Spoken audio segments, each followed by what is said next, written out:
우리를 사랑하셔서 우리를 위해서 행하신 그런 모든 것들로 인해서 우리 가운데서 높임을 받으시옵소서. 처음 주님을 만나고 나서 우리의 모든 시선이 주께서 우리에게 행하신 그런 모든 것들에게 쏠려 있었을 때 우리 마음은 얼마나 기쁘며 또 은혜와 감사로 넘쳐났던지를 모릅니다. 그때 즐겨 불렀던 이 찬양. 하지만 시간이 지나고 점차로 우리의 시선이 주께서 우리 가운데 행하신 것에서 떠나서 우리가 무엇을 할 수 있는가에 머물며 이런 기쁨을 잃어버리고 또 감사를 잃어버리며 신앙의 활기도 잃어버렸던 것을 봅니다. 하나님, 다시 한번 오늘 이 시간을 통해서 우리의 눈이 다시 하나님께서 우리를 향해서 위에서 행하신 그런 모든 것들에게 머물게 하시며 믿음으로 반응하게 하셔서 다시 한번 신앙의 열정들이 일어나게 하시옵고 또다시 감사와 찬송이 우리의 영혼 속에서 흘러나오도록 인도하시옵소서. 예수님의 이름으로 기도드립니다.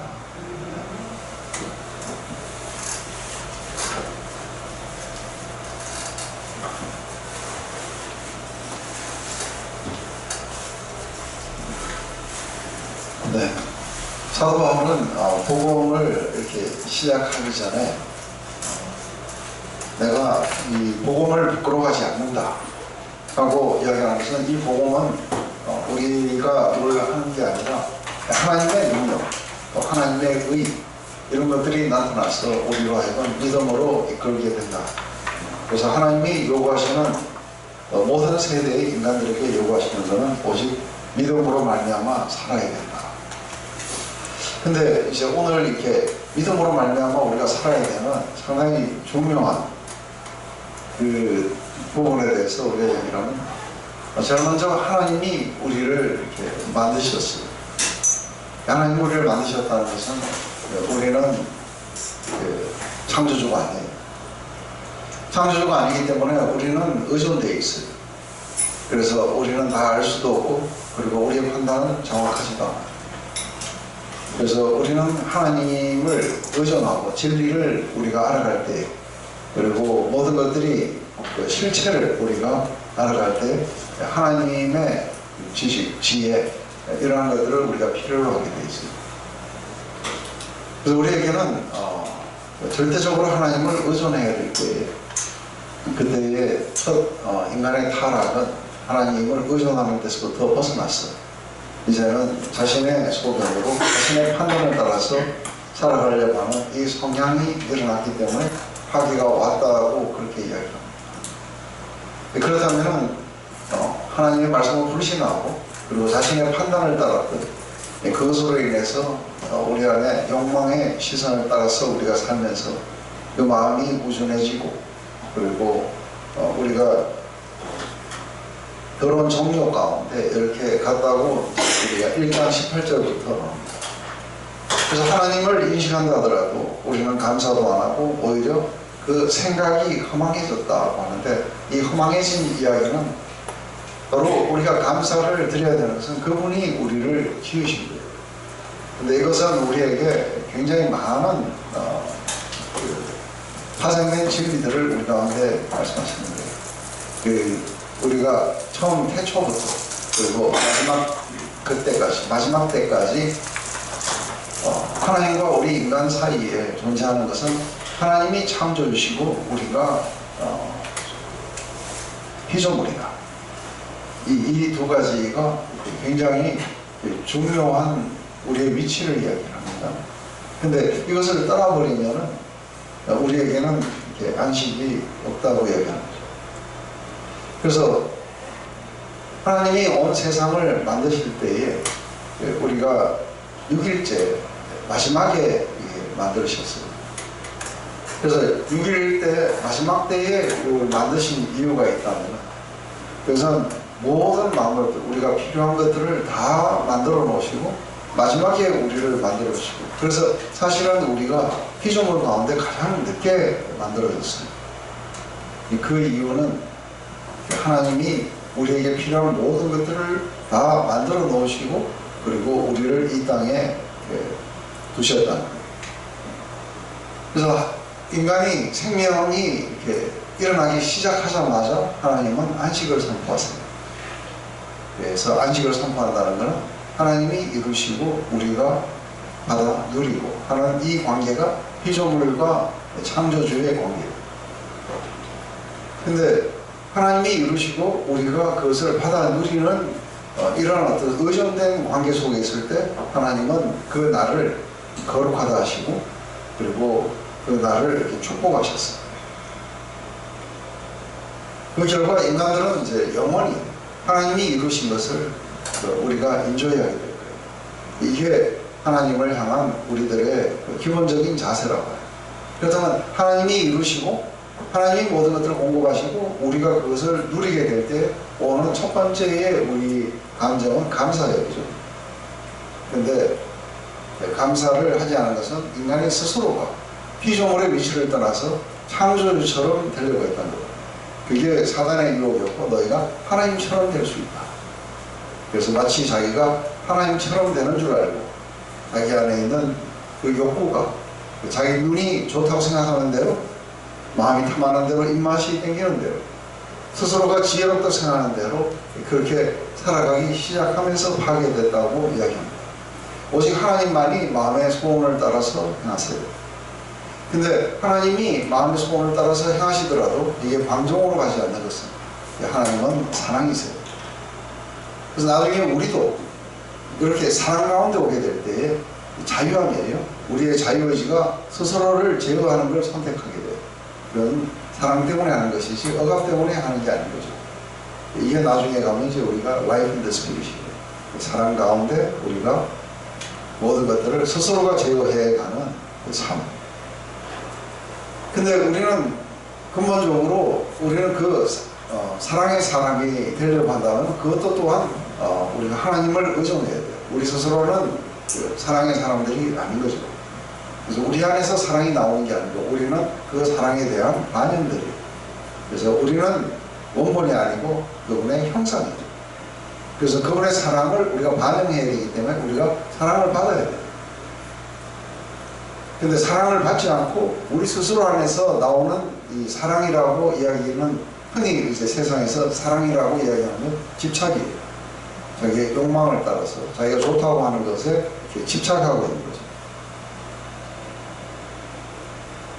그러다 보니까 하나님을 이게 모든 것들이 하나님이 내게 주셨다고 하고 그 주신 분을 갖다가 우리가 영원하게 해드리지도 않고 우리는 감사하지도 않았다는 거예요. 그래서 오히려 그 생각이 허망해져가지고 마치 자기가 노력해서 자기가 벌었고 이거는 모든 것들이 내가 내 손으로 획득한 것이다 하는 그러한 식으로 우리는 좀 이렇게 살게 되는 거예요. 그 생각이 허망해져서 그러다 보면은 이제 내가 모든 것 필요한 것들은 내가 스스로를 공급하면서 그때 이제 자기 의존이 일어나요. 자기 의존이 일어나고 그리고 자기 충분성이 있어요. 아무도 필요 없어요. 자기 혼자서 충분해요. 그래서 스스로가 자기를 만족시켜야 되기 때문에 나오게 되는 것이 욕구가 이게 욕망으로 바뀐다고 이야기를 했어요.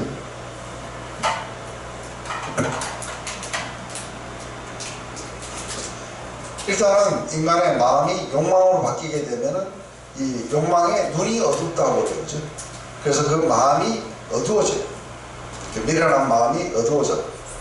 그래서 거기서부터 나와가지고 굉장히 아주 자기는 지혜롭다고 하면서 주식에 투자한다든지 아니면 강원랜드에 가서 도박을 해가지고 1억 천금을 노린다든지 이러면은 우리가 일반적으로 봤을 때 굉장히 어리석은데 욕망의 눈이 멀면은 그렇게 하게 돼 있어요. 그래서 스스로가 미련한 마음이 어두워져가지고 스스로 지금 따라 어리석게 됐어요. 그래서 나오게 된 것이 이게 정욕이에요. 마음의 정욕이에요. 그래서 마음의 정욕이 일어나게 되고 했을 때 이제 하나님이 이것을 돌이킬 수 있는 방법은 다른 게 없어요. 그 정욕대로 살면서 정말로 죽음으로 갔다는 것을 확실하게 깨닫기까지는 안 돌아올 거예요. 그래서 그 정욕대로 내버려두면서 심각한 파괴들이 일어나기 시작한 거예요. 그래서 마침내 이들은 하나님이 필요하다는 그 시점까지 이르도록 하나님은 그걸 버려두셨다고 지금 그렇게 이야기를 하는 거예요. 근데 우리가 이렇게 율법도 마찬가지예요. 이 율법도 동일하게 유대인들에게 이렇게 주어진 거예요. 이 율법도 동일하게 이 율법이 유대인들을 전부 고발하게 돼 있어요. 자신들이 어떤 파괴 속에 사는가를 갖다가 확실하게 알려주기 위해서. 그래서 하나님의 기준이 얼만큼 미달하고 있는지를 알려주기 위한 수단이 이게 율법이었어요. 또 이방인들에게는 끝없이 자기를 고소하는 건 자기 양심이에요. 그래서 자기 양심이 자기의 율법이 돼가지고 자기를 갖다가 고소하고 이런 일을 하도록 하십니다. 그래서 결국은 하나님은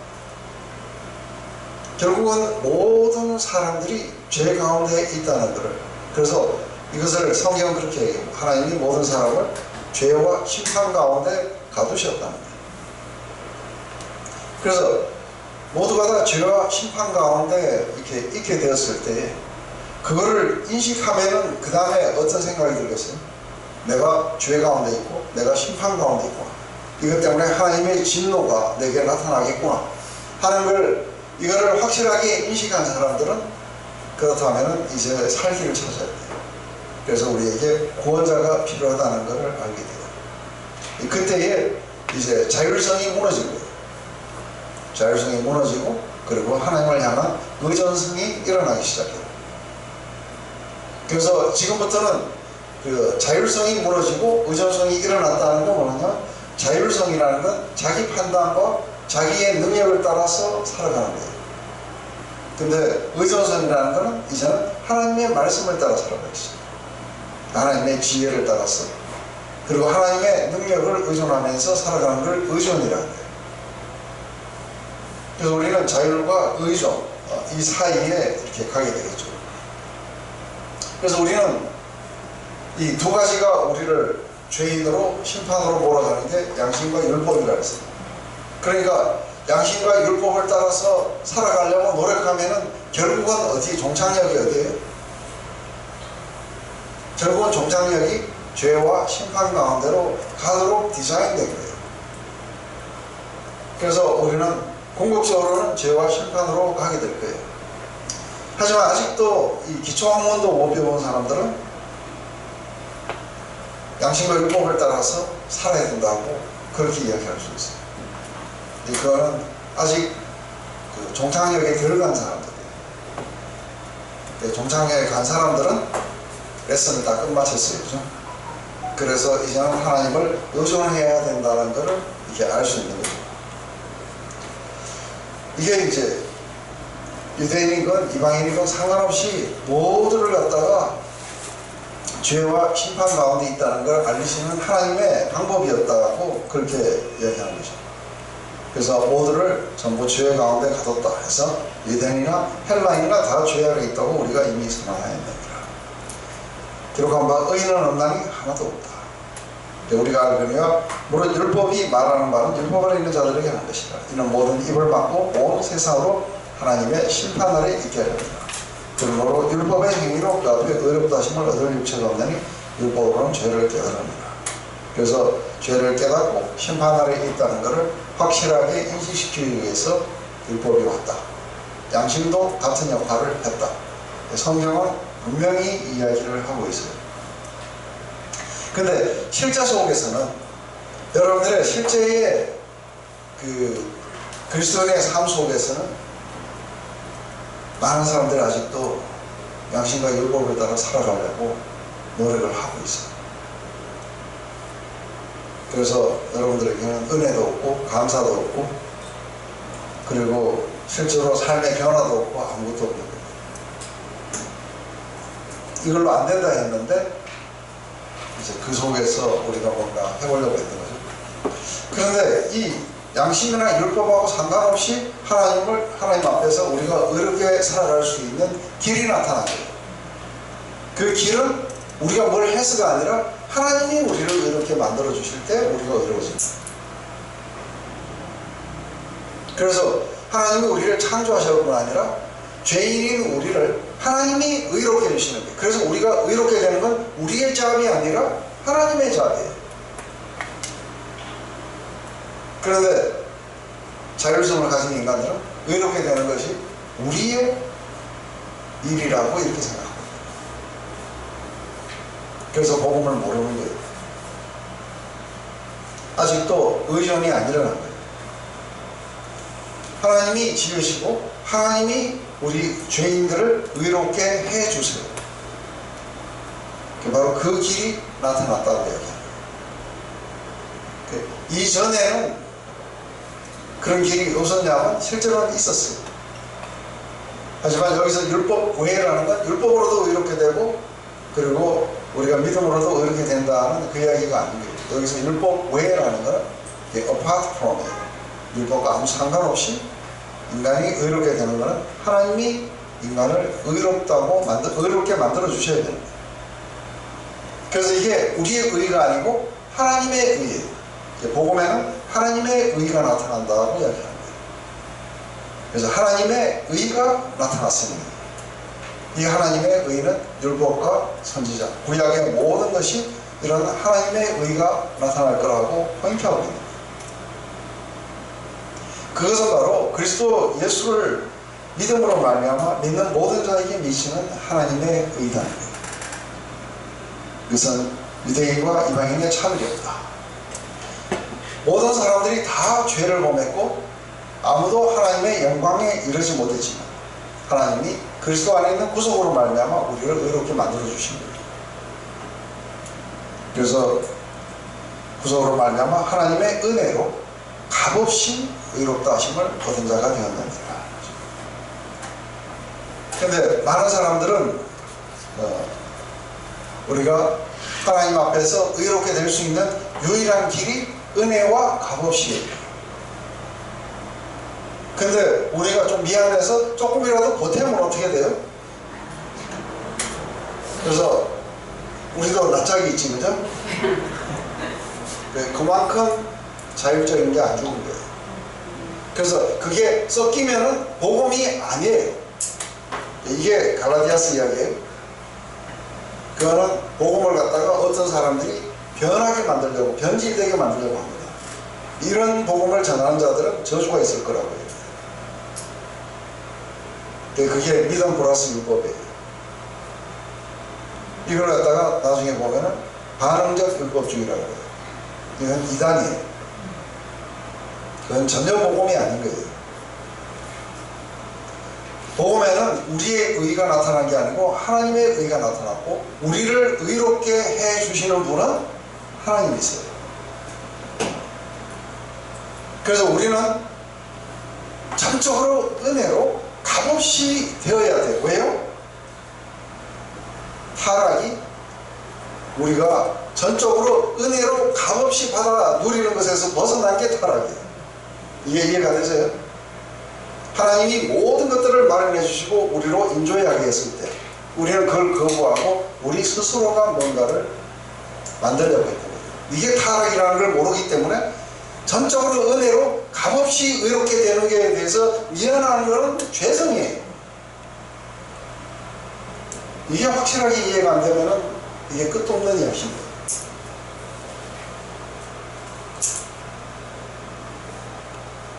그래서 은혜로 값없이 되어야 되기 때문에 은혜로 값없이 의롭게 될 수 있는 유일한 수단이 뭐냐면 믿음이에요. 그렇다는 걸 우리가 의존하는 거예요. 이게 그리스도 예수 안에 있는 구속이에요. 그래서 우리를 의롭게 하시기 위해서 이게 칭의예요. 칭의. 의롭다고 하나님이 칭해 주시는 거예요. 그런데 우리가 의롭게 되었을 때 실제로 우리의 삶이 의로웠느냐, 그래서 의롭기 때문에 의롭다고 칭해 주셨냐면 아닌 거예요. 우리는 죄인이었었어요. 우리가 하나님과 원수였었고 그리고 우리는 경건하지 않았어요. 바로 그 상태에서 하나님이 의롭다고 칭할 수 있는 근거가 우리에게 있지 않아요. 그리스도를 보내셨어요. 우리의 모든 죄를 담당하게 하시고 그래서 우리의 모든 죄를 전부 처리를 하시고 나서 우리를 의롭다고 칭해 주시는 거예요. 이게 마치 뭐하고 같으냐면 미국에 흑인 노예들이 있었는데 이 흑인 노예들은 자유인으로 살아가려고 노력도 안 했고 또 자유를 위해서 싸우지도 않았어요. 그냥 노예로 그냥 살고 있었어요. 근데 어느 날 자유인이라는 선포가 온 거예요. 이게 이해가 되세요? 근데 왜 자유인이라는 선포가 왔느냐면 백인 청년들이 전쟁해갖고 수많은 피를 흘리면서 그들에게 자유를 선포해 준 거예요. 이게 칭의예요.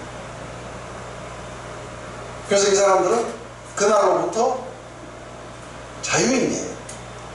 근데 그걸 갖다가 이 선포를 받아들이고 자유를 누릴 수 있는 것은 그게 사실이라는 것을 믿는 수밖에 없는 거예요.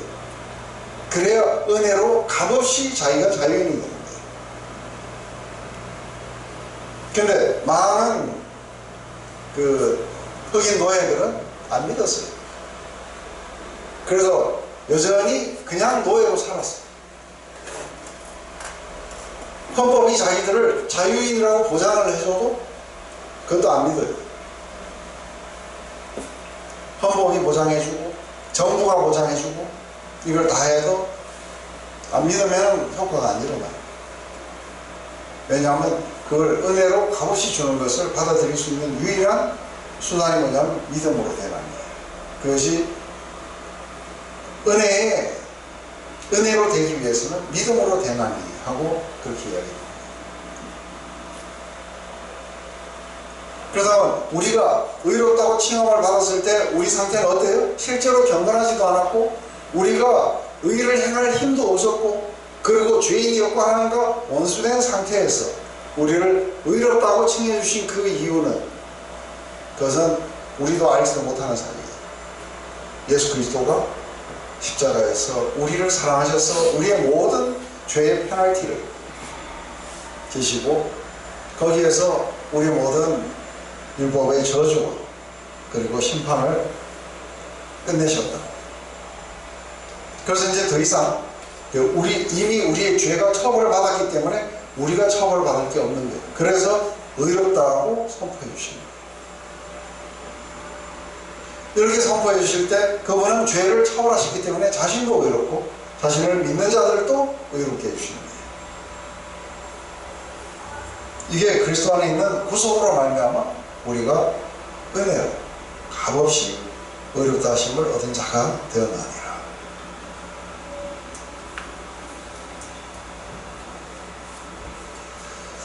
이게 우리에게는 굉장히 중요해요. 근데 하나님이 우리가 어떤 사람들은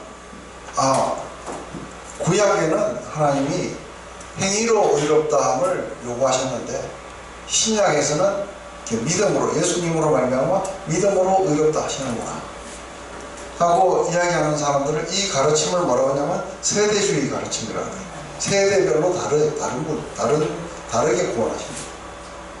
이 세대주의자들은 이단이에요. 그래서 사도 바울은 이 이야기를 하고 나서 실제로 믿음으로 의롭게 된 두 사람을 이야기할 때 구약의 두 주자를 데리고 와요. 하나는 아브라함이고 하나는 다윗이에요. 그래서 여기 보면 4장 2절 5절과 6절 8절은 하나는 아브라함이고 하나는 다윗이에요. 그런즉 육신으로 우리 조상된 아브라함이 무엇을 얻었다 하리요.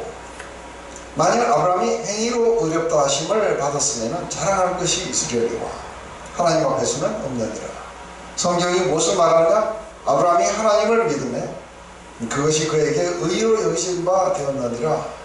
일하는 자에게는 그 삭슬을 은혜로 여기지 아니하니 보수로 여겨지거니와 이를 아니할지라도 경건하지 아니하는 자를 의롭다 하시는 이를 믿는 자에게는 그의 믿음을 의로 여기시나니. 여기서 보면은 상당히 중요한 게 이제 앞으로 우리가 많이 보게 될 게 이거예요. 일을 아니할지라도 누가 안 하냐면 우리가 안 하는 거예요. 일을 아니할지라도 또 우리가 경건하지 않았던 거예요. 그래서 우리가 의를 향해서 일도 안 하고 우리는 경건하지도 않았던 자들인데 이거를 의롭다 하시는 이는 하나님이세요. 그런데 그것을 믿는 자에게는 그 믿음이 의로 여김을 받는다. 이게 어떤 사람들은 이런 이야기를 하면 굉장히 이렇게 값싼 은혜라고 얘기해요. 그 사람들은 아직도 죄성이 안 빠져서 아직도 자율성이 돌아가고 있는 거예요. 이건 한 가지로 선포하는 것은 우리의 크리스찬의 삶은 처음부터 끝까지 믿음이에요. 그래서 아까 하나님의 의가 나타나서 우리로 하여금 믿음에서 믿음이에요. 그래서 from faith to faith. 그래서 믿음으로부터 시작해서 계속 지속적으로 믿음이에요.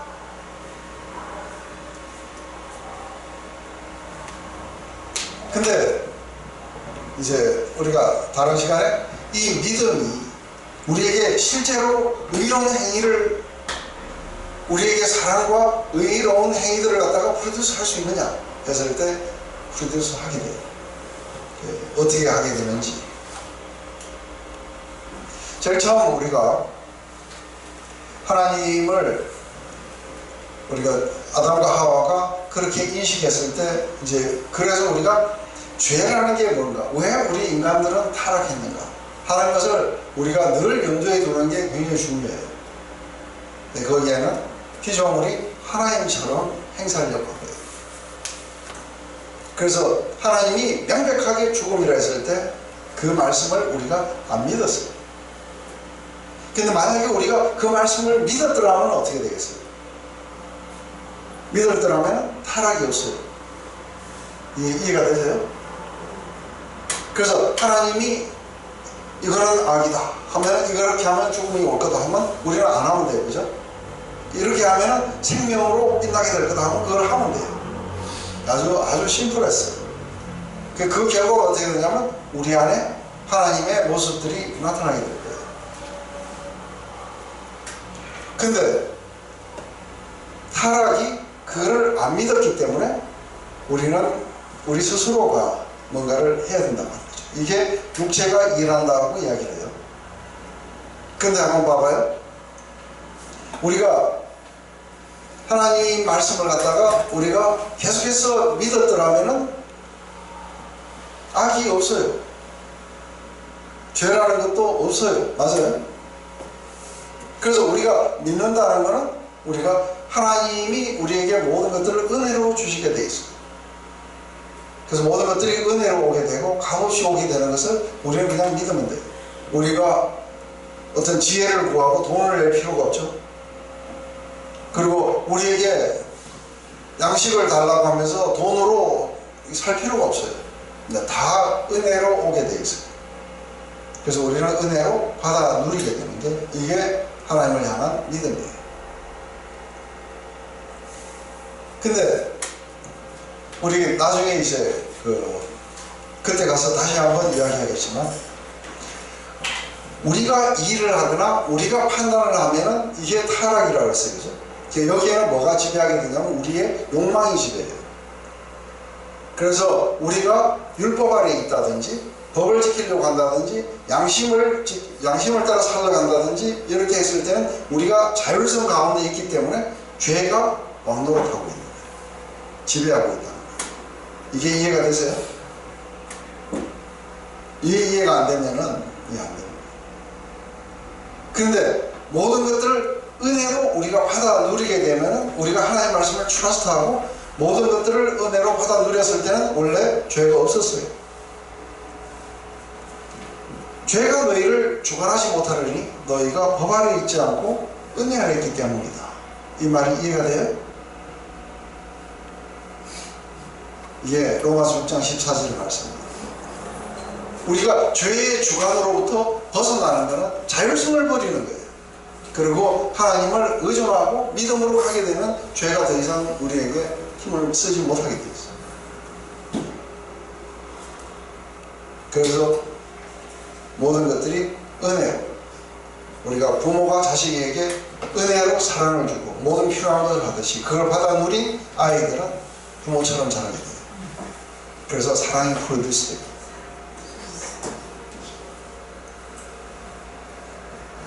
여기서는 내가 일하거나 내가 판단하게 되면 우리의 욕구가 아니라 우리의 욕망을 따라서 우리가 살아가게 되기 때문에 여기에 사랑이 있는 게 아니고 집착이 있어요.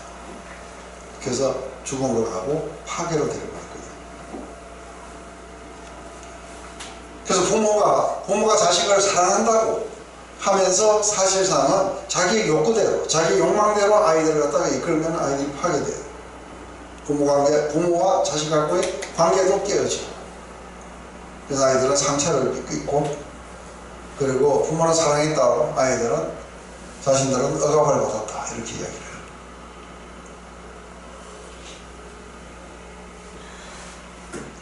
이게 이제, 근데 이 이야기를 우리가 창세기 우리 3장부터 시작해갖고 11장까지를 이렇게 보는 거예요. 그럼 제일 먼저 아담과 하와, 그러니까 하와가 제일 먼저 자기의 욕망이 나타났어요. 자기 눈이 좋다고 생각하는 대로, 그리고 입맛이 땡기는 대로, 마음이 탐하는 대로, 그리고 지혜롭다고 생각하는 대로 해서 그걸 따먹는 거예요. 이때 이거를 따먹는 거는 뭘 말하냐면 하나님이 죽음이라는 말씀을 안 믿어요. 그래서 우리가 이쪽에 오게 되면 하나님 말씀을 절대로 못 믿게 돼요. 그래서 하나님 말씀이 진리가 아니라 이게 허황된 그냥 비현실적인 것으로 이렇게 치부가 되기 시작하죠. 그 결과 이제 자기만 하는 게 아니라 자기 남편에게도 이렇게 줘서 이들은 자기의 욕망을 따라 살아가는 자들로 바뀌게 됩니다. 근데 제일 먼저 욕망을 따라 살아간다는 건 자기중심성이에요. 그래서 사랑으로 제어가 안 돼요. 왜냐하면 자기중심성이기 때문에 자기의 욕구가 중요해요. 그래서 자기중심성으로 돌아갔기 때문에 그러면 그거를 따먹은 아담과 하와는 아주 아름답게 살았냐면 그게 아니라 바로 싸움들이는 거예요. 그래서 내 뼈 중에 뼈고 살 중에 살이 아니라 당신이 주신 그의자로 전락하고, 그리고 하와는 이때부터 시작해가지고 자기 중심성 속에서는 남편이 머리라고 그러면 좀 기분 나빠요. 그죠? 왜 여자가 리더가 되면 안 돼요? 그죠? 이게 벌써 타락의 그 관점 안에서 나와요. 이게 제가 그 이야기를 한번 했죠, 그죠? 이게 사랑은 높낮이가 없다고. 누가 리더든 뭐 하든 상관없어요. 그래서 종이 주인을 사랑하는 이야기 했죠. 너무 사랑해가지고 자기는 자유하지 않겠다. 주인은 또 종을 너무 사랑하고 형제처럼 할게. 이게 무슨 종과 주인이. 그리스도 예수 안에 들어오면은 그런 구원들이 다 사라져야 돼. 그런데 그 속에서 너는 남편 자리를 사모하고 남편은 너를 다스리려고 하고 이런 싸움들이 날 거라는 거예요. 결국은 이들은 부부로서 뭐 서로 사랑해 어쩌고 해도 전부 다 똑같은 누가 우위를 정하느냐가 계속해서 관건으로 남아있고 오늘날까지도 남아있어요.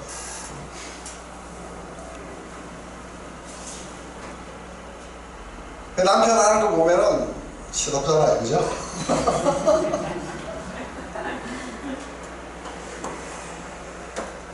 내가 훨씬 더 지혜로운 것 같아요. 그래서 남편과 아내가 갈라져요. 그 다음에 부부 안에서 뿐만이 아니라 이제 사상에 가면은 이게 형제 안에서도 일어나요. 형제 안에서도 왜 가인이 아벨을 죽였냐면 자기를 갖다가 완성시키고 보호하려고 합니다. 왜냐하면 자기 재산은 연락이 되지 않고 아벨의 재산만 연락됐어요. 근데 왜 아벨의 재산만 연락됐냐면 아벨은 최고의 것들로 하나님께 드려서 그 마음으로 드렸어요. 그래서 믿음으로 예배를 제사를 드렸다고 그것은 이야기해요. 왜냐하면 첫 새끼라고 하는 거는 그 양의 첫 새끼라는 거는 가장 처음 나온 것을 하나님께 드린다는 이 개념은 히브리 개념이 굉장히 중요해요. 그것은 그걸 드리는 분을 최고 자기 삶에 그렇게 중요한 거라고 생각합니다. 근데 고기 중에서 요새는 우리가 건강상 이게 패스를 잘 안 먹어요. 기름을. 근데 사실은 기름이 들어가는 고기가 맛있다는 거 아시죠? 그래서 기름으로 하나님께 드렸다는 것은 못 먹는 기름을 드린 게 아니라 최고의 것을 드렸다고 합니다. 근데 가인은 농사를 짓는 사람이었기 때문에 가인은 자기 수확에 이렇게 있는 거예요. 그 중에서 그 농사도 첫 열매가 있어요. 그걸 드린 게 아니라 그냥 호주머니에 손 넣어갖고 잡히는 대로 1,000원짜리 몇 개 드린 거예요. 마음이 안 들어가 있는 거죠. 근데 일단은 그 하나님이 그것을 제사를 갖다가 연락하지 않으시자 자율적으로 돌아선 이 가인은 자기가 잘못됐다는 걸 인정하면은 자기는 충분하지 못한 존재예요. 수치스러운 존재로 나타나요. 그래서 자기의 정당성을 주장해야 돼요. 그 정당성을 주장하려고 하다 보니까 분노가 일어나요. 이 분노는 자기의 정당성을 주장하려고 나타난 거예요.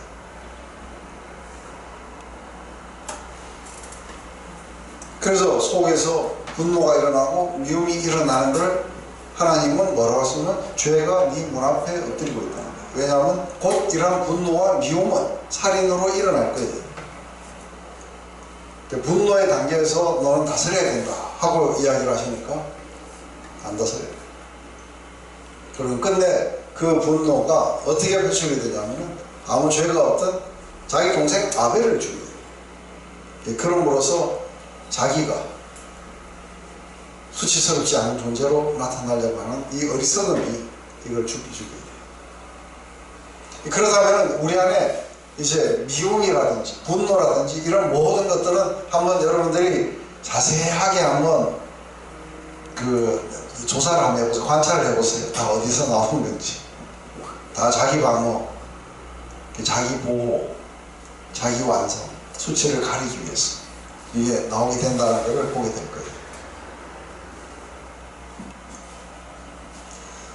이렇게 해서 형제를 죽이고 이제는 이렇게 쫓겨나요. 근데 아담 때문에 땅이 저주를 받았는데 이거는 무지한 자의 피를 흘려가지고 이 땅이 이제 쫓아내버려요. 그래서 땅에서 피하면서 유리하는 자가 됩니다.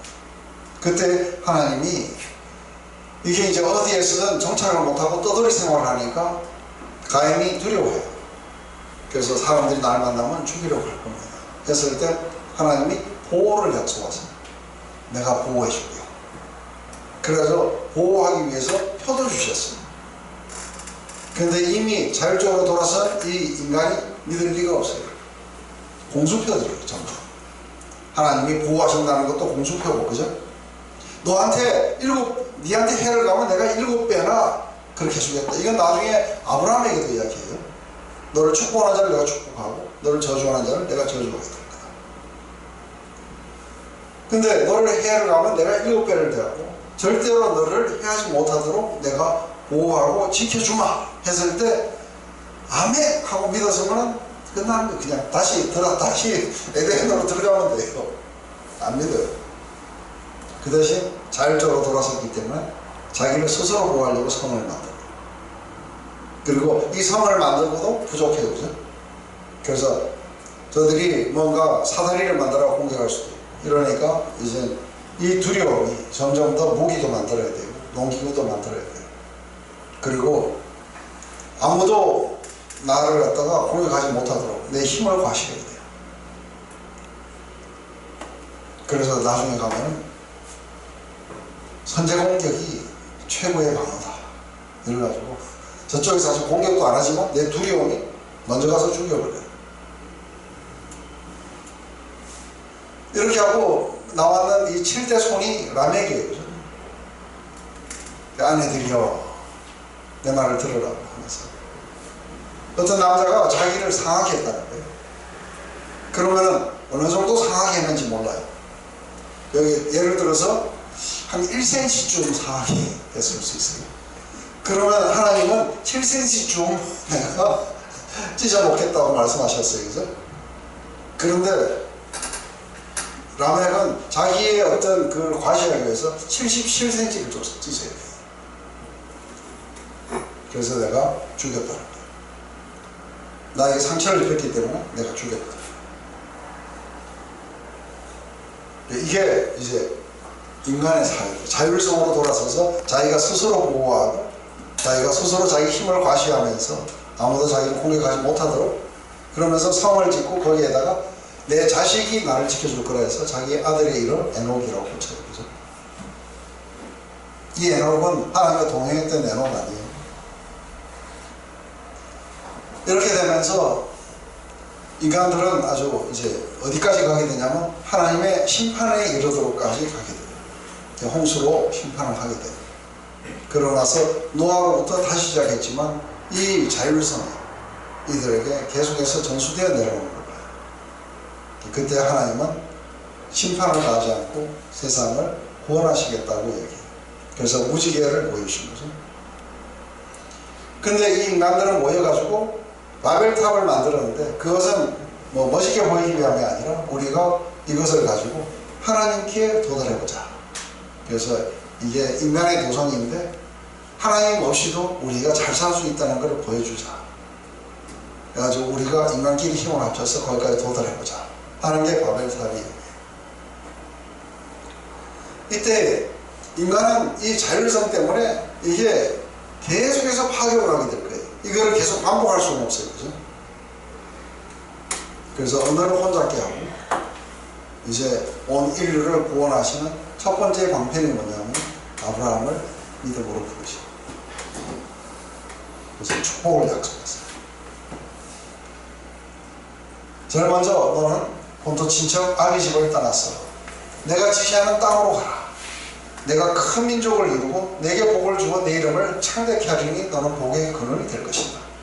너를 축복하는 자에게 내가 복을 내리고 너를 저주하는 자에게 내가 저주를 하리니 땅의 모든 족속이 너를 인하여 복을 것이다 하신지라.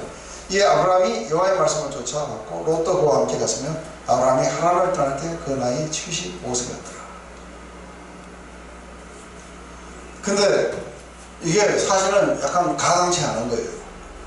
왜냐하면 65세에 불임의 아내를 데리고 큰 민족을 이루기 위해서 자기 고향을 떠나서 알지도 못하는 땅으로 가게 돼요. 이거는 보는 거하고는 전혀 달라요. 이해되세요? 우리의 판단하고도 달라요. 우리의 판단으로는 가당치 않은 이야기 하지 마세요 해야 돼요. 그리고 우리가 보는 걸로는 택도 없는 이야기, 안 그래요? 근데 아브라함은 하나님의 말씀을 믿음으로 따랐어요. 인류가 이렇게 구원을 받을 것이라고. 그래서 인류가 이렇게 하나님 앞에서 이렇게 살아가게 됩니다. 그것의 첫 주자가 바로 첫 주자를 누구로 했냐면 아브라함을 했다. 그리고는 이 아브라함을 통해 가지고 한 가족 그리고 한 국가가 그 안에서 나오거든요. 근데 그 자식들이나 국가들도 다 안 믿어요. 그래서 안 믿는 사람들은 다 제거돼요. 그죠? 근데 우리는 자식도 아니었는데 아브라함과 같은 믿음을 가졌기에 전부 다 포함이 돼요. 하나님에게 왜 이 믿음이 가장 중요한지를 보여줍니다. 우리 좀 쉬었다가 좀 이따가 다시 아브라함을 읽고 해요.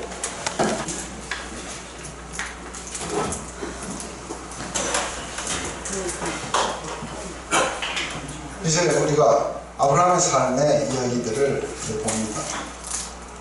근데 이렇게 아브라함이 믿음으로 하나님의 말씀을 믿고 떠났지만 이제 우리의 믿음이라는 것은 늘 이렇게 자라가야 돼요.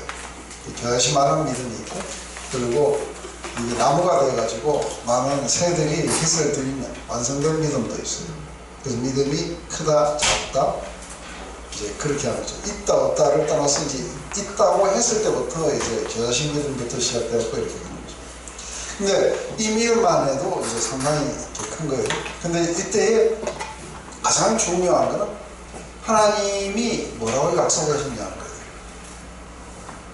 그래서 아까 우리 여기서 보면은 하나님이 약속하신 건 뭐냐면 너로 큰 민족을 이루게 하고 복을 줘 내 이름을 창대케 하고 그리고 너를 축복하는 자를 내가 축복하고 너를 저주하는 자를 내가 저주하고 그리고 땅의 모든 족속이 너로 인해서 복을 얻게 될 것이다. 그래서 축복과 번영과 보호 이런 모든 것들을 이렇게 약속하십니다. 근데 이 약속을 믿고 아브라함은 이제 갔기 때문에 아브라함의 그 삶의 여정은 일단 믿음으로 시작된 거예요. 근데 막상 약속의 땅에 들어가자마자 경험한 거는 이렇게 기근이 왔어요. 기근이 오니까 이제 그렇게 전반적인 믿음 가운데 갔다 하더라도 이게 이제 또 각계로 또 다 이렇게 통과를 해야 돼요. 거기에서 기근이 오니까 자율적으로 돌았어요. 그래서 어디로 가냐면 애굽으로 내려가게 돼요. 근데 애굽에 가니까 사람들이 되게 이렇게 적대적인 것 같아요. 그래서 자기가 죽을지도 모른다는 생각이 드니까 오빠라 해라 이래가지고 이제 그 아내를 갖다가 이렇게 빼앗기게 돼요. 그런데 이제 그 믿음을 강화시키는 것도 하나님이세요. 내가 노력해갖고 내가 열심히 믿어야지 이래갖고 되는 게 아니고 그걸 강화시키는 것도 하나님이세요. 그래서 하나님은 내가 너를 축복하고 너를 창대케 하고 수많은 민족을 네가 너에게서 나오겠다고 약속해 주셨어요. 그러면 하나님은 그 약속에 신실하게 지키셔야 돼요. 그래야 우리가 믿을 만한 분입니다. 그래서 하나님은 그 약속을 지키러 내려오신 거예요. 그래서 바로를 꾸짖고 그리고 사라를 구해주세요. 그런데 거기에서 이렇게 왜 아브라함을 꾸짖지 않고 아브라함에게 많은 재물을 가지고 나올 수 있도록 축복해 주세요. 왜요? 그렇죠. 아브라함의 행위에 있지 않아요. 약속에 있어요. 근데 아브라함은 자기가 잘못된 결정을 내렸고 이러는데 하나님이 처음 자기를 부르실 때 하셨던 그 약속을 하나님은 지키신 거예요. 그래서 이게 바로가 아브라함을 위협했어요. 그죠? 그래서 오빠라 하라고. 너를 위협하는 자를 내가 위협하고 너를 저주하는 자를 내가 저주하고 하나님은 약속하신 대로 하세요. 그래가지고 속은 바로가 그 집에 태가 다치고 저주를 받아요. 그런데 누가 기도하니까 풀어주냐면 아브라함이 기도하니까 풀어줘요. 처음에 우리가 구약을 읽을 때 행위 중심 속에서 봤을 때는 말도 안 되는 이야기예요. 근데 하나님이 지금 그러니까 내 의인은 믿음으로 살아야 돼요. 근데 이 과정을 지나고 나니까 아브라함에게 절대로 지울 수 없는 믿음 하나가 생기는 거예요. 그게 뭐예요? 하나님이 나를 부욕해 하신 거예요. 자기 노력한 게 하나도 없어요. 노력한 거라고는 두려워서 부인을 갖다가 팔아먹은 것 외에 자기가 한 건 아무것도 없어요. 그런데 자기가 치국해 될 때에 자기는 값없이 은혜로 치국해 됐어요. 이게 이해가 되세요? 그래서 바로에게 많은 은금육축을 줘갖고 나오라니까 그때에 너무 많이 가지고 나와가지고 조카롯하고 함께 거할 수 없을 정도로 많은 재물을 가지고 나와요. 그때 하갈도 데리고 나왔어요. 그래서 종도 데리고 나와요. 갑자기 기근이 내려가고 먹고 살 길을 막막했던 사람이 갑자기 거부가 돼서 나타나는 거는 누가 해주신 거냐면 하나님이 해주신 거예요. 하나님이 부욕해 주시고 인간은 거기에 대해서 감사를 드리고 글로리파이하고 이게 이해가 되세요? 그렇게 나왔는데 이때 당시에는 무정부 상태예요. 그래서 누구든지 힘 있으면 가고 남자를 때려 죽이고 여자하고 애들 데리고 가고 종으로 삼고 자기 여자 삼고 이럴 때 그러니까 그런 아주 적대적인 세상 속에 이렇게 있다 보면은 굉장히 두려워요. 근데 아브라함은 또 자율적으로 돌았어요. 그래서 칼 쓰는 사람을 거기서 나온 자금을 가지고 병사들을 만들어요. 칼 쓰는 사람을 400명이나 길러요. 그것도 불안한 거예요. 400명을 길러도 불안하니까 이게 힘이 족쳤더라고 동맹을 맺어요. 그래서 이 동맹을 맺었다는 뜻에서 헤브론이 동맹이라는 뜻입니다. 그 헤브론에서 동맹을 맺어요. 그래서 아브라함을 치려고 하면 이제 거기 연합군이 형성되어 있습니다.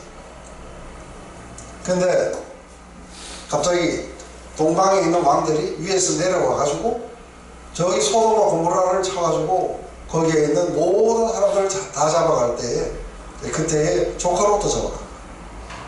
이것 때문에 아브라함이 조카 롯을 찾으러 이제 위로 올라가고 싸우는 거예요. 그래가지고 승리하고 그리고는 모든 탈취물을 빼앗아가지고 조카 롯과 함께 지금 내려온 거예요. 근데 내려왔는데 이때에 소돔 왕이 나와가지고 마치 자기에게 무슨 권리가 있는 것처럼 이야기를 하지만 우리 백성들만 내한테 주고 네가 거기서 빼앗은 거는 전부 네가 가져라 그래. 그럴 때 아브라함은 자기 안에 한 가지 확실하게 각계 이게 통과한 게 있는 거예요. 그게 뭐예요? 나를 부욕케 하시는 분은 하나님이시다. 그래서 소돔 왕에게 아니 네가 가져라. 네가 나를 부욕케 했다고 할까봐 겁난다. 나를 부욕케 하시는 분은 하나님이시다. 그런데 갑자기 살렘 왕이 나와요. 멜기세덱이 나온 거예요. 떡과 포도주를 가지고 나오니까 그 사람에게는 하나님이 나를 축복해 주셨다는 뜻에서 10분의 1을 드려요. 그리고 나머지는 소돔과 고모라 왕에게다가 주고 그리고 같이 동맹군으로 왔던 사람들은 자기 몫을 가져가게 하고 자기는 아무것도 안 가져가요. 왜냐하면 하나님이 나를 부욕케 하신 거예요. 그러고 와서 집에 들어왔는데 전쟁을 치르고 왔는데 저것들이 또 언제 올지 모르잖아요. 벌벌 떨고 있는 거예요. 이게 떨고 있을 때 15장에 보면 그 이야기가 나와요. 이상 중에 나타나셔서 아브라함아 떨지 말라. 두려워하지 말라고. 나는 너의 방패다. 내가 막아줄 거야. 그리고 내가 너의 상급이었다. 너의 모든 부욕해 되는 것은 바로 내가 해준 것이다. 그렇기 때문에 내가 너의 상급이고 이제 내가 너를 보호해줄 거야. 막아줄 거다. 내가 너의 방패다. 나는 너의 지극히 커다란 상급이요 너의 방패니라. 그러자 갑자기 하나님이 약속 안 지켰다고 이제 또 대들어요. 그러면은 지금 여기 온 지 10년이나 됐는데 자식은 어떻게 됐습니까? 자식이 어떻게 되는 걸 알아야 방패인지 아닌지 내가 믿을 거 아닙니까? 그렇게 돼서 갑자기 고기를 둘로 쪼개나오고 이러면서 뭐 자기가 데리고 온 종이 그게 될 겁니다 했을 때 종도 아니고 누구도 아니고 네 몸에서 날 자가 네 후사가 될 것이다. 그래서 이제 자기 몸에서 자녀가 나올 걸 알아요. 그러면서 쪼갠 고기 사이로 이게 쪼갠 고기를 왜 고기를 쪼개냐면 그 사이를 이렇게 다니면서 두 사람이 언약을 맺어요. 만약에 약속을 깨면 고기처럼 쪼개질 거라는 뜻에서 히브리 사람들이 이렇게 돼요.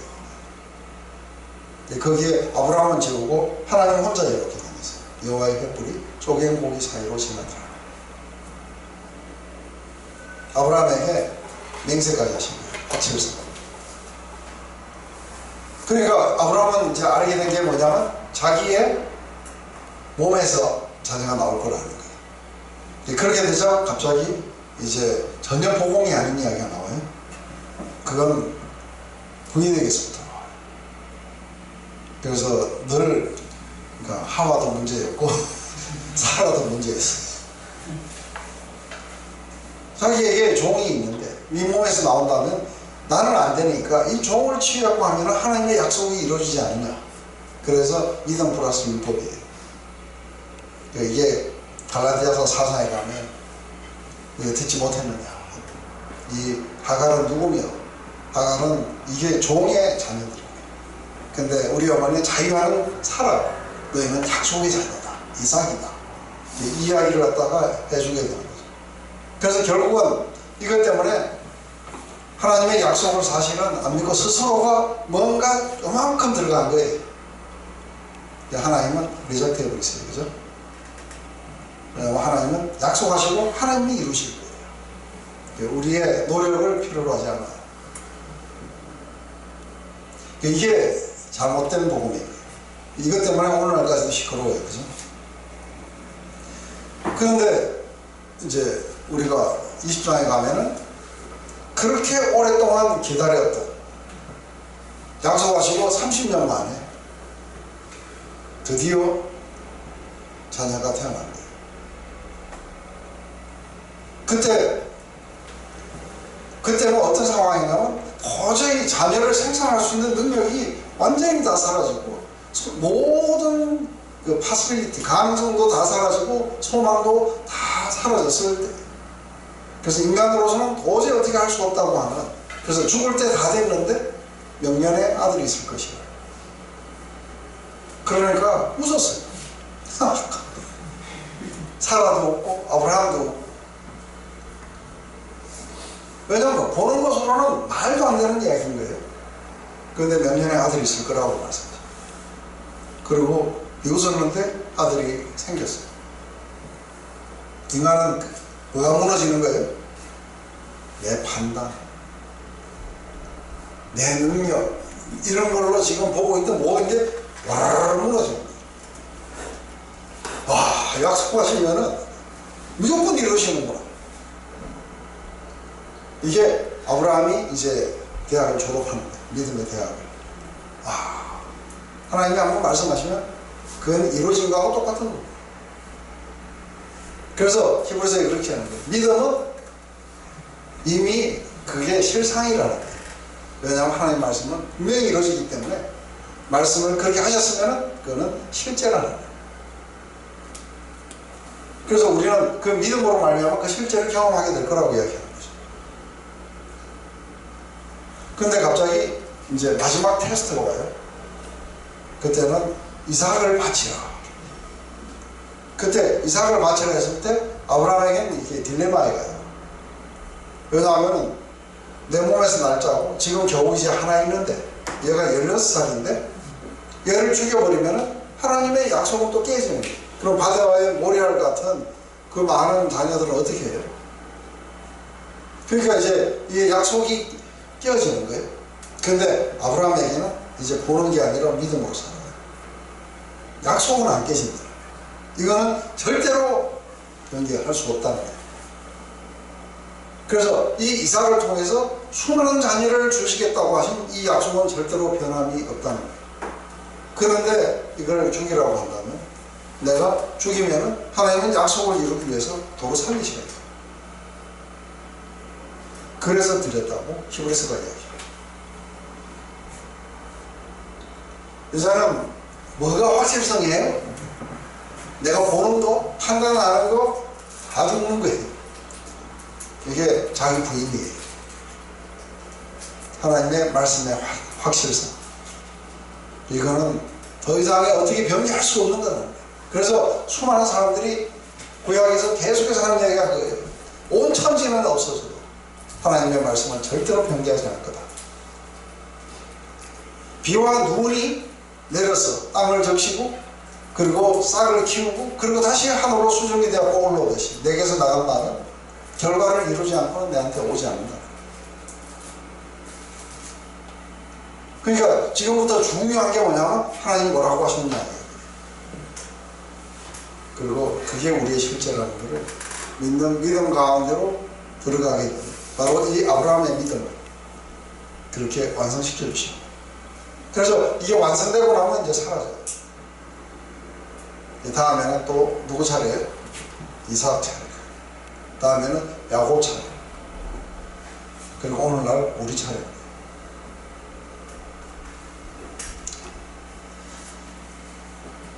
아브라함에게 왜 자식이 어디 갔습니까? 하고 이야기했을 때 아브라함을 이끌고 밖으로 나가서 이르시되 하늘을 우러러 무별을 셀 수 있나 보라.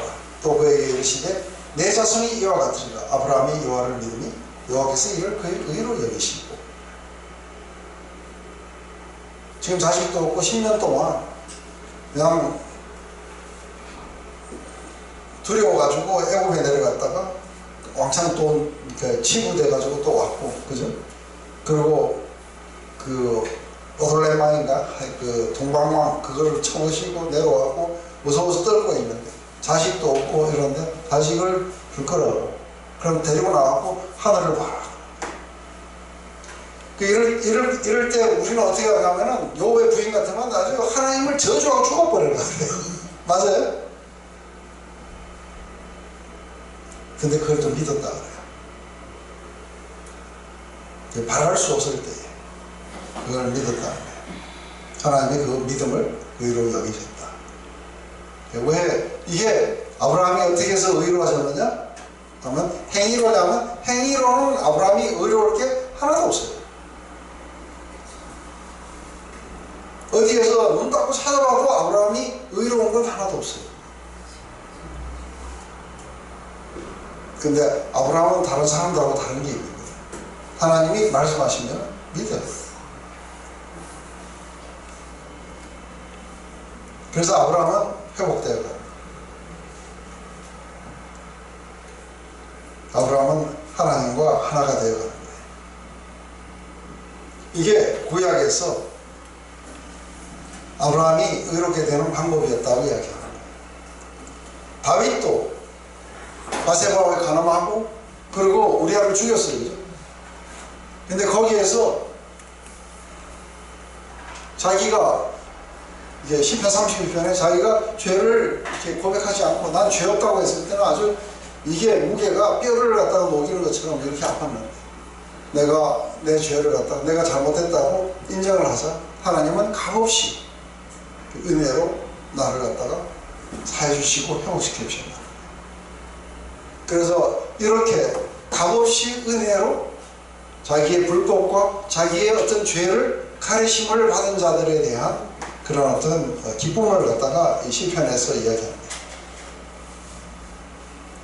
그렇다면은 우리가 하나님을 이야기할 때에 한 가지 중요한 건 뭐냐면 하나님은 아까 누구라 했냐면 일을 아니할지라도 경건하지 않는 자를 의롭다 하시는 하나님이세요. 그래서 의롭게 만드시는 것은 하나님의 조합이다. 그래서 이것은 이야기할 때 의롭다고 선언을 받은 사람은 이게 보기에 선한 일을 하지 않을 뿐더러 실제로 불경건한 사람이었어요. 아브라함이 본성으로 타락했고 다른 사람들처럼 불경건했어요. 왜 이걸 이야기를 해주냐면은 지금 우리가 아브라함의 이야기를 보면서 아브라함을 갖다가 연구한다든지 해봐야 별 볼 일 없어요. 지금 이 이야기는 아브라함의 이야기가 아니고 뭐예요? 아브라함을 의롭게 만들어 가시는 하나님의 이야기예요. 그래서 아브라함을 의롭다고 칭해 주시는 거예요. 이게 바로 우리들의 행위에 단 1도 기초하지 않는다. 이거를 철저하게 했을 때 하나님이 우리를 위해서 하신 거에 모든 시선을 우리가 맞춰야 됩니다.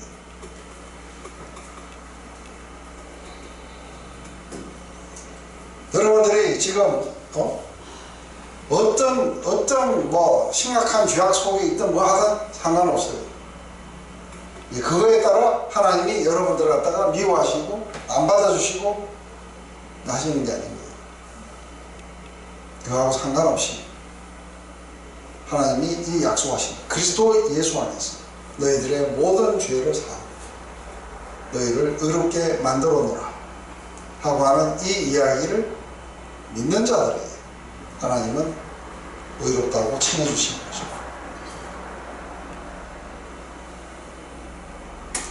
이게 이거예요. 그래서 우리에게는 어떤 싸움이 있느냐 하면 의롭게 살려고 하는 싸움이 아니라 믿음의 싸움이 일어나요.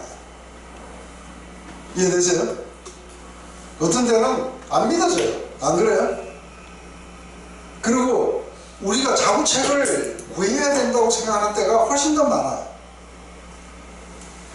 그때에 우리는 내가 자구책을 구하고 내가 보는 대로 판단할 건지 아니면 하나님의 말씀을 믿을 건지는 싸움이 일어나게 되어 있어요. 그런데 우리가 하나님의 말씀을 택하게 되면 아브라함처럼 믿음이 강화되기 시작할 거예요. 하나님을 경험하고 믿음이 또 강화되고, 보는 대로 하면 또 파괴가 오게 될 거예요.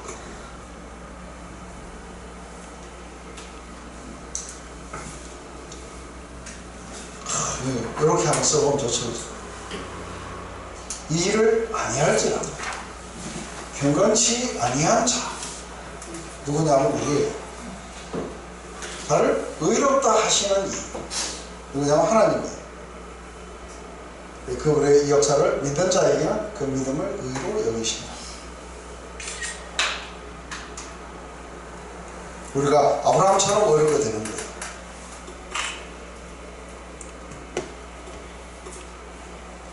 이거를 갖다가 이해하지 못하면 여전히 아직도 오늘 또 안 되는 줄 알고 아는데도 이 이야기 다 들었는데도 오늘 또 이따가 가서 보세요. 또 저는 믿음보다는 보는 것으로 하고 있는 내 자신을 보게 될 거라 봐요. 우리가 연약했을 때, 이건 뭐냐면 우리가 연약했다는 건 의를 행할 수 있는 힘이 하나도 없을 때예요. 그때 기약대로 그리스도께서 죄인된 우리를 위해서 죽으셨다. 경건치 않은 자를 위해서 죽으셨어요. 한 가지 확실한 건 의인은 없나니 하나도 없어요. 어느 인간도 하나님 앞에서 행위로 의롭다함을 받을 육체가 없는데도 불구하고 오늘 또 내가 행위로, 그러니까 이렇게 말해도 안 믿어요. 그죠? 그래서 하나님은 의로운 자를 찾으러 오신 게 아니라고 하는 거예요. 병자를 찾으러 오고 죄인을 구하러 오신 거예요. 그래서 그들을, 병자를 건강한 자로, 그리고 죄인을 의인으로 만들어주기 위해서 오신 거예요.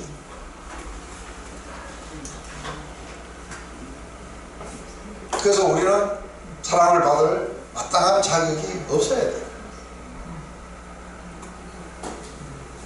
그래서 구원은 선한 사람을 위한 게 아니라 죄인을 위해서, 거룩한 자를 위해서 온 게 아니라, 이게 유대인들은 잘못했어요. 자기들처럼 잘 사는 사람을 위해서 온 줄 아는데 정반대예요. 그래서 하나님에게 사랑을 받으려고 노력하시면 안 돼요. 사랑하시는 걸 인정하셔야지. 그렇게 되면 어떻게 하냐면 이게 하나님의 은혜는 값없이 오는 거예요. 그죠? 근데 값없이 오는 것도 일한 만큼 받으려고 하는 거 아세요? 왜냐하면 우리 포도 품꾼 이야기 속에서 보면 9시 원자가 있어요. 이 사람은 저희가 1데나리온 받기로 했습니다. 그런데 12시 원자도 있고 5시 원자도 있는데 얼마 주기로 약속을 안 했어요. 그런데 적어도 1데나리온보다는 못해야 되는데 제일 마지막 자에게 1데나리온을 주니까 그 앞에 있는 자들은 계산이 서요. 적어도 1.5데나리온, 2데나리온, 뭐 한 3데나리온 이렇게 하고 이게 서게 되는데, 이게 그냥 주는 건데, 값없이 주는 건데 자기가 일한 만큼 받는다고 착각하는 거예요. 그래서 똑같이 주면 화를 내요. 이거는 값없이 은혜를 우리에게 주신 거예요. 근데 이게 참 안 빠지죠? 예? 인과응보라든지 이런 게 보고하고 뒤섞여가지고 우리의 뇌 속에서 안 빠져요. 꼭 우리는 이런 만큼 또 받고 싶어요. 안 그래요? 그래. 하나님이 그렇게 말씀하세요. 구수인의 피부를 희게 만들 수 있는, 구수인은 이디오피아 사람들이에요. 이 흑인들의 피부를 희게 만들 수 있느냐? 표범의 반점을 없앨 수 있느냐? 만약에 구수인의 피부를 희게 하고 그리고 표범의 반점을 없앨 수 있으면 너희도 선을 행할 수 있다는 거예요. 불가능성을 이야기해요.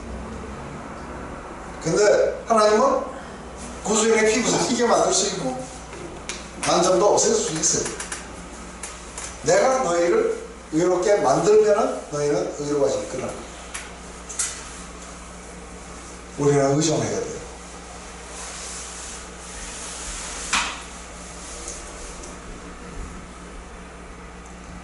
바로 우리를 의롭게 하실 때에 하나님은 두 가지를 하세요.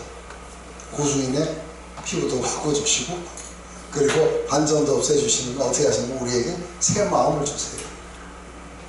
그리고 새 영을 부어주셔서 완전히 새 사람을 만들어갖고 하나님을 즐겁게 따라오도록 만들어주실 거예요. 그래서 우리는 하나님 앞에 그렇게 의롭게 살아갈 수 있도록 우리의 능력이 아니라 하나님 오셔서 새 마음을 만들어주세요. 그리고 새 영을 부어주셔서 그 영을 따라서 살아갈 수 있도록 해주신다는 거예요. 이게 하나님이 우리를 의롭게 하시는 거기 때문에 오직 하나님의 능력으로만이 우리가 의롭게 될 뿐 아니라 우리가 실제로도 의로워져요.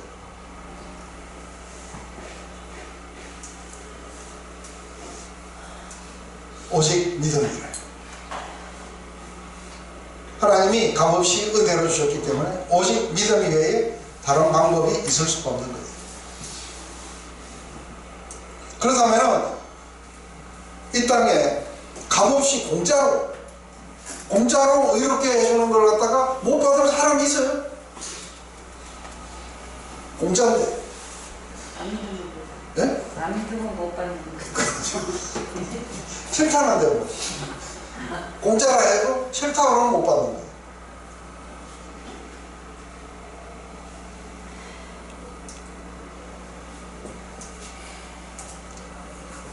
빚을 탕감해 준다는데 자기는 빚이 없다는데 네? 나는 빚이 없습니다. 그러면 빚이 없다는데 어떻게 탕감해 줘요? 죄를 용서를 하는데 죄가 없다는 거예요. 아직도 자기가 어떤 상태에 있는지를 알지 못하기 때문에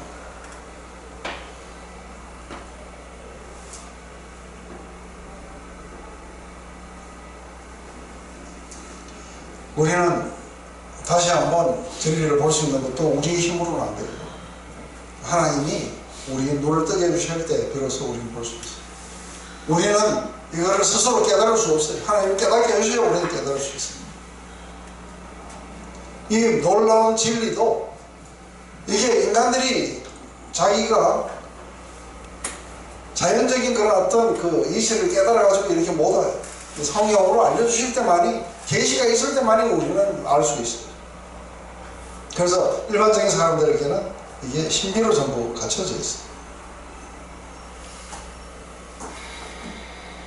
이게 우리가 의로워서가 아니고 하나님이 의로워서 우리를 의롭게 하시고, 우리가 선해서가 아니라 하나님이 선해서 우리를 그렇게 만들어 주시고, 우리가 사랑이 아니라 하나님이 사랑이시기 때문에 우리를 용서해 주시는 거예요.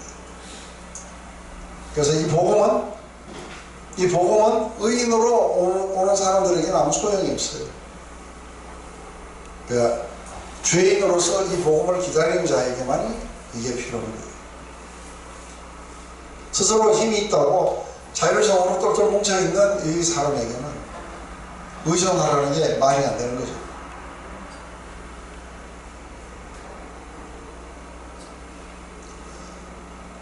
저기 보면은 우리 이렇게 했어요.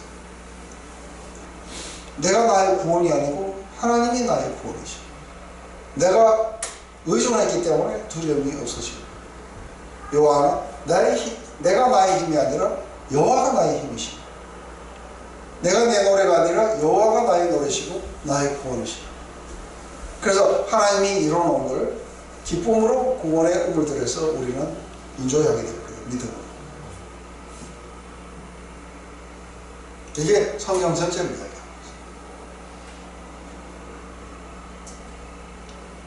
이게 믿어질 때 하나님이 우리의 힘이시고 그리고 노래시고 구원인 걸 갖다가 알게 될 거예요.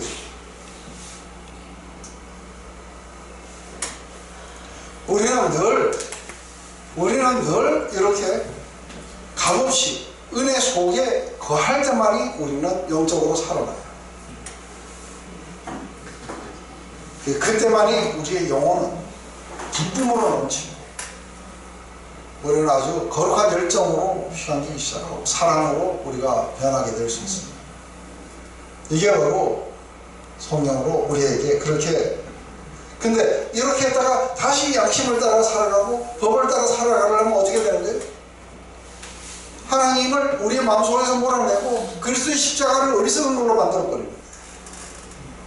자기는 존중한다고 했는데 존중하는 게 아니고 왜요? 예수님을 헛돌아가시게 합니다. 은혜에서 떨어지고 그리스도에서 끊어져요. 이게 이해가 되세요?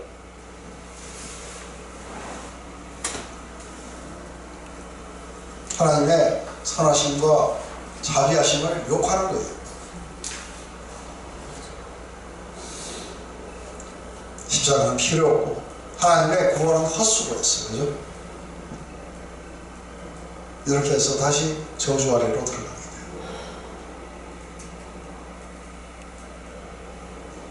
이게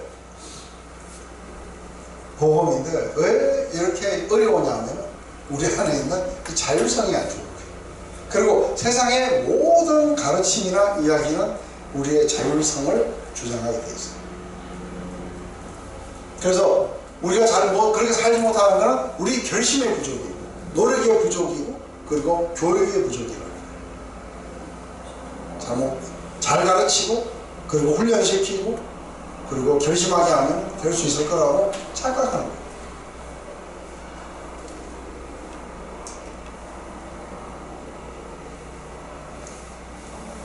그래서 제자훈련을 30년 하고 나서 좌절하게 돼 있어요. 왜요? 값없이 은혜로 오는 거를 스스로 획득하려고 노력했습니다. 30년 후에는 얼만큼 더 비참하게 갔겠습니까?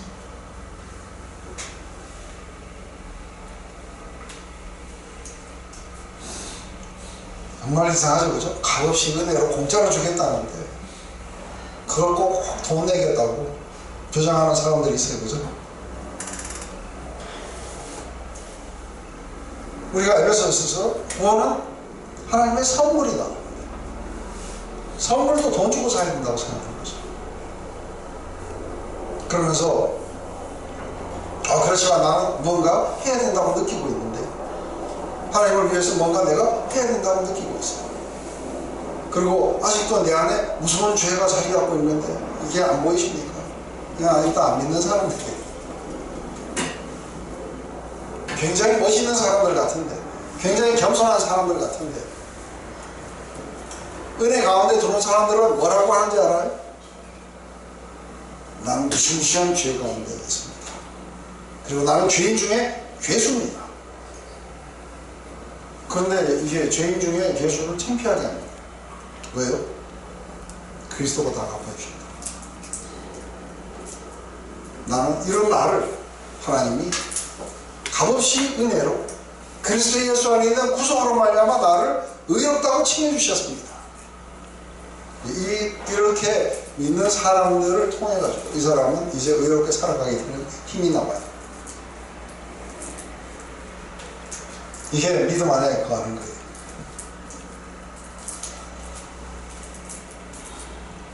사랑 때문에 우리 죄를 책임진 것이고 우리의 죄를 우리가 당하시고 우리가 맞아야 되는 채찍을 맞으시고 그리고 우리를 자유케 하셨다는데 조금만 시간을 달라고 그래요. 내가 조금 더 정비하고 그리고 만나서 조금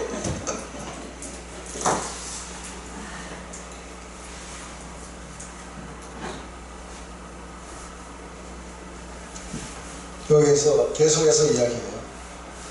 아브라함이 이렇게 믿음으로 의롭게 되었을 때가 할례를 받았을 때냐 할례를 안 받았을 때냐 했을 때 할례는 이 뒤에 받는 거 아시죠?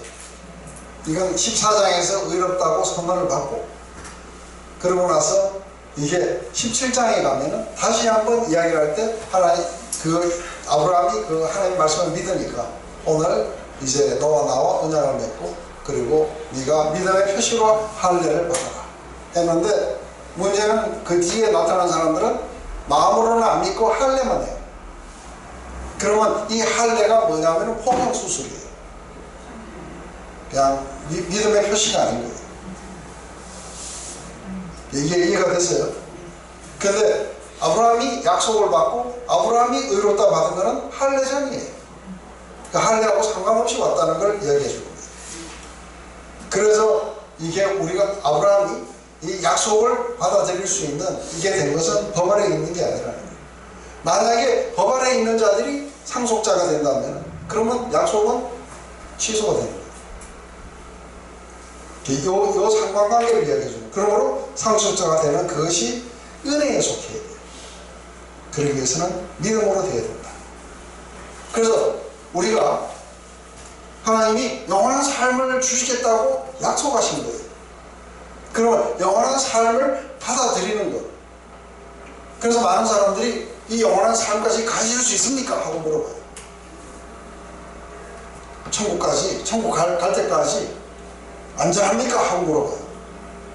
그러면 글쎄요. 공짜로 준다는데도 글쎄요. 합니다. 영원한 생명, 천국을 어떻게 가는 거예요? 값없이 은혜로 가게 돼 있는 거예요. 근데 값없이 은혜로 가는 것도 못 갈 것 같다고 생각하는 거예요. 왜요? 일로 가는 줄 알아요. 이게 이해가 되세요? 이게 은혜로 오기 위해서는 그거를 믿는 것밖에 없는 거예요. 이 이야기가 뭔지 이해되세요? 그러므로 상속자가 되는 거예요. 천국을 우리가 상속받는 그것은 은혜에 속하기 위해서는 믿음으로 됩니다. 그래야 믿는 모든 사람들에게 이게 확실성이 오는 거예요. 내가 끝까지 가는 거는 내 노력에 달린 게 아니고 은혜에 달렸어요. 그래서 은혜에 속하기 위해서는 우리가 믿음으로 가는 거예요. 노력할 필요가 없이 그걸 믿음으로 가는 거예요.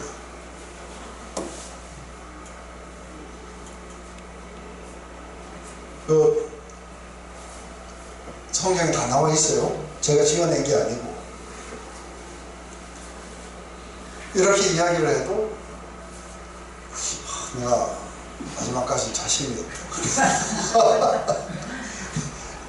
선물로 줘도 자신이 없고. 그래서 율법에 속한 자에게뿐 아니라 아브라함의 믿음에 속한 자에게도 그러하니 아브라함은 우리 모든 사람의 조상이라.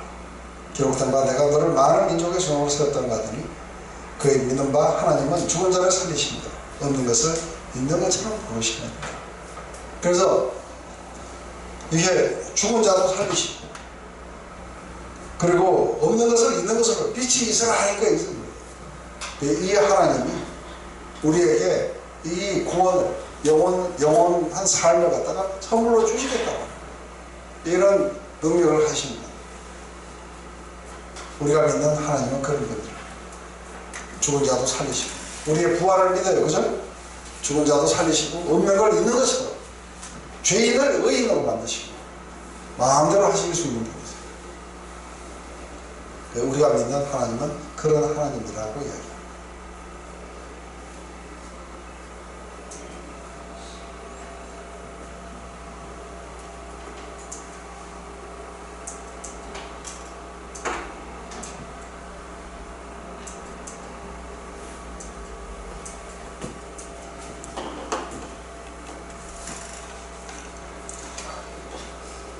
우리 이제 아람이 이게 이제 하나님을 영화롭게 한 믿음이에요. 하나님을 영화롭게 한 믿음은 어떻게 했냐면 아브라함이 바를 수 없는 중에 바르고 믿었으니 이는 내 후손이 이와 같으리라 하신 말씀대로 많은 민족의 조상이 되게 하십니다. 그는 백세가 되어 자기 몸이 죽은 걸 갖고 사라의 태가 죽은 것 같은 걸 알고도 믿음이 약해지지 아니하고 믿음이 없어 하나님의 약속을 의심하지 않고 믿음으로 경과하였어. 하나님께 영광을 돌리며 약속하신 것을 또한 능히 이루실 줄로 확신하였습니다. 그러므로 그것이 그에게 의로 여겨집니다. 그에게 의로 여겨졌다 기록된 것은 아브라함만 위한 것이 아니라 의로 여기심을 받을 우리도 위함이니 곧 예수 우리 주를 죽은 자 가운데서 살리신 이를 믿는 자니라. 예수는 우리의 범죄한 것 때문에 내어 죽게 되고 또한 우리를 어렵다 하시기 위하여 살아나셨느니라. 자, 우리가 하나님을 영화롭게 하는 믿음이 어떤 거였는지 아브라함의 이야기를 한번 먼저 해볼게요. 아브라함은 100세가 돼가지고 이제는 possibility 제로예요. possibility 제로인데 이제 아들을 주시겠다는 이 약속의 말씀을 여전히 이렇게 신뢰하고 있었다. 그러면 한번 봐봐요. 이게 possibility가 없을 수가 없어요. 세상의 사람들은 저 바보들은 저런 허무맹랑한 걸 믿고 저렇게 살아간단 말이냐 하고 그 보면 얼마나 바보같이 보이겠어요? 안 그래요? 그런데 아브라함은 그 바보 같은 것을 믿고 하나님을 믿고 그리고 견디고 나갔어.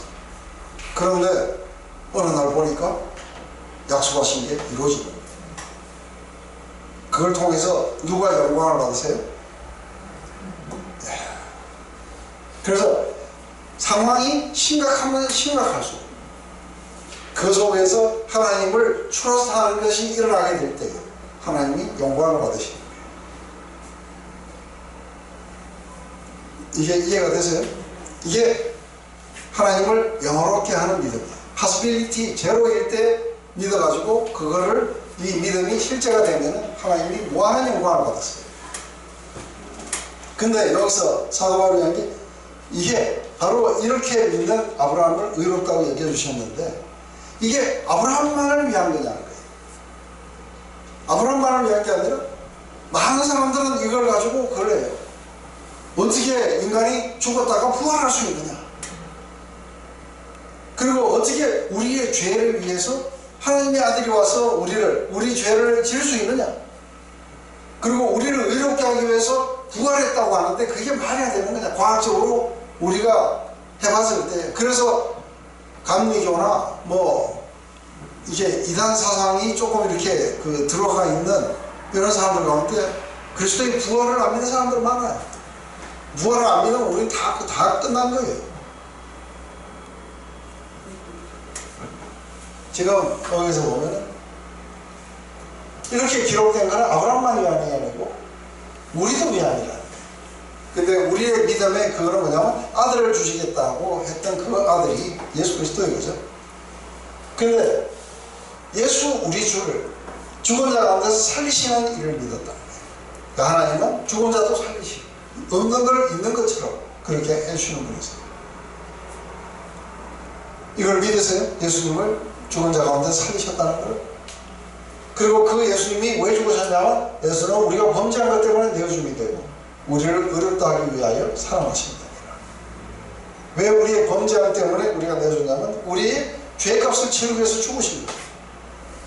그런데 죄값을 치르기 위해서 죽으셨는데 아직도 못 살아나시고 무덤에 계시면 우리의 죄값을 치르고 계십니다. 근데 부활하셨다는 건 죄값을 다 치우셨다는 거예요. 그래서 우리가 완전히 의로워질 수 있는 거예요. 바로 우리의 그 의를 위해서 죽으시고 부활하신 거예요. 지금은 하나님의 우편에 계세요. 그것 때문에 우리의 죄는, 그분의 부활은 우리에게 뭘 의미하느냐면 우리의 죄값이 완전히 끝났다는 거예요. 그래서 더 이상 치룰 죄값이 없어요. 그래서 예수님은 우리를 위해서 다시 죽으러 안 오세요. 다시 죽으러 오면 우리는 여전히 또 죄가 있는 거예요. 그죠? 근데 once for all이 한 번에 우리의 모든 죄값을 다 치르셨고 끝냈어요. 그래서 이제 죄값을 치를 게 없다는 거예요. 죄값을 치를 게 없다고 그래도 모든 것이 공짜라 해도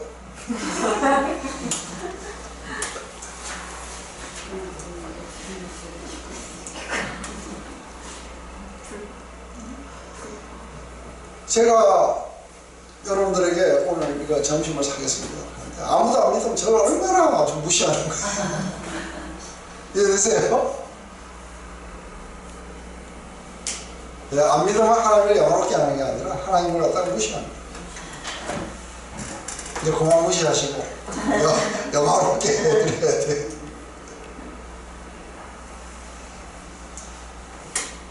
이제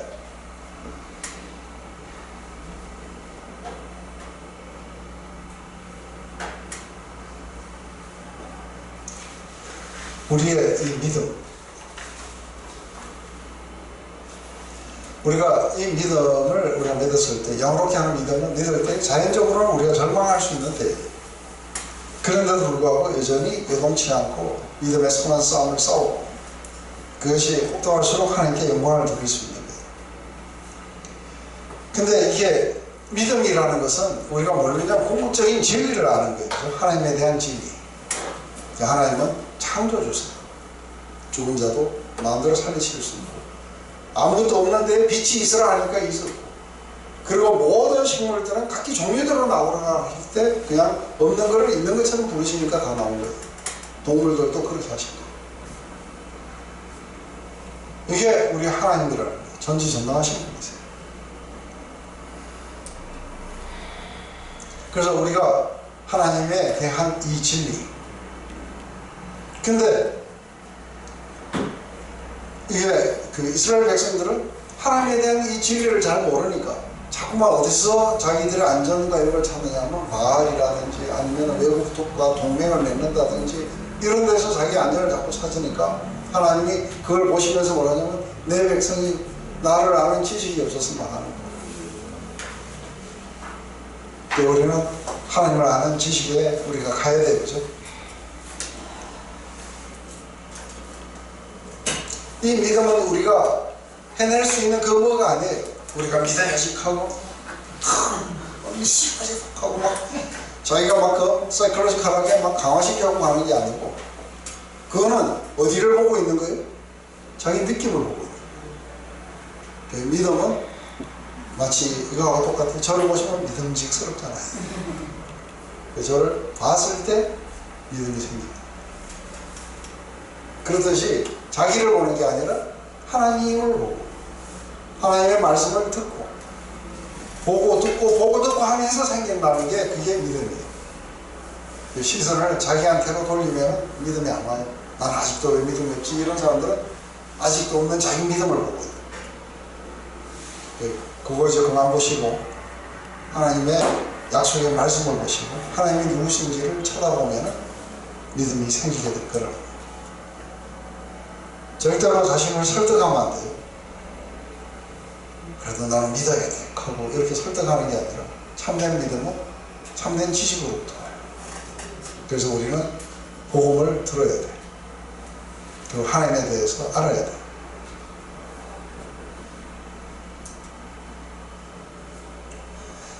바로 그때에 우리가 잘 알다시피 아주 최악의 순간 속에 하나님이 누군지를 생각한 사람이 있습니다. 나라는 바벨론에 의해서 완전히 파괴되고 성전도 하나도 안 남았어요. 다 파괴되고 다 잡혀가고 아무것도 없는 그 도시에 앉아서 울다가 갑자기 하나님이 누구신지를 생각합니다. 우리는 진멸되지 않을 거라고. 우리는 다시 회복될 것이다. 왜? 주의 인자는 끝이 없고 주의 자비는 무궁할 것이다. 우리는 결코 진멸되지 않을 거라. 하나님을 아는 지식이 절망에서 소망으로 바뀌는 거 보세요. 그리고 하나님은 그대로 해주세요. 많은 사람들이 믿음이 없는 건 하나님을 잘 몰라서 그렇다는 거예요. 하나님에 대해서 무시하기 때문에 고통스러워요.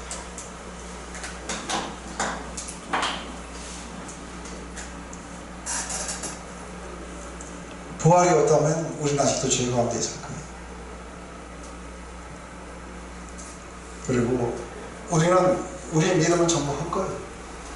못 되는 믿음. 그냥 오늘이 끝이면 우리가 먹고 마시고 놀자 할 거 아니에요. 그런데 그 부활을 우리의 모든 죄가 다 사라지고 죄책이 다 끝나고 우리가 하나님께 받아들여졌다는 거예요. 그것의 어떤 표식으로 우리가 안다면 우리에게는 영원한 삶이 있을 거라고 하는 거죠. 기도할게요. 하나님, 오늘 이렇게 아브라함의 이야기 또 다윗의 이야기, 그 이야기를 통해서 우리의 믿음의 본질이 무엇인지, 우리는 어떻게 하나님을 영원하게 해드릴 수 있는지, 우리가 믿지 않으면 어떻게 하나님을 무시하게 되며 우리의 의, 우리의 구원, 우리의 영원은 값없이 은혜로, 그리고 이러한 것이 은혜로 되기 위해서는 믿음으로밖에 될 수 없다는 것. 우리는 이 믿음이 생기기 위해서 우리는 복음을 듣고 그리고 하나님이 누구신지에 대해서 알아야 된다는 것. 이것을 통해 가지고 우리 안에 성령께서 역사하시고 그리고 새 마음이 주어지고 우리는 영원한 삶을 여기서 맛보게 될 줄 믿습니다. 하나님 다시 한번 우리가 여태까지 한 번도 이것을 경험하지 못한 사람들에게 성령으로 말미암아 이러한 맛을 보게 하시고 또 이미 맛본 사람들은 다시 한번 하나님께 눈을 돌려서 지속적으로 우리의 삶의 일부가 될 수 있도록 하나님 믿음의 선한 싸움을 싸우도록 인도해 주시옵소서. 예수님의 이름으로 기도드립니다.